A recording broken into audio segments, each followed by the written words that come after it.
Ey hayotning guli bo'lgan ayol, shuni bilginki, vafodorlik do'stlikni mustahkamlaydi. Sen dunyoda erishgan eng asl narsa ishonchlik do'stdir. O'zingdan yuqoridagilarni izla. Qalbi qilishga ko'zing yetmagan ishqa aldirab o'zingni urma. Aybingni ko'rsatib turgan kishi bilan ko'proq sirdoshqin. Yolg'on maqtash, saxta ishlarga ishonma.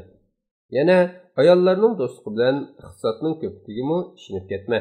Sening boshqalarga qilgan yaxshiliking har qancha ko'p bo'lgan taqdirdami uni e'tiborga olma.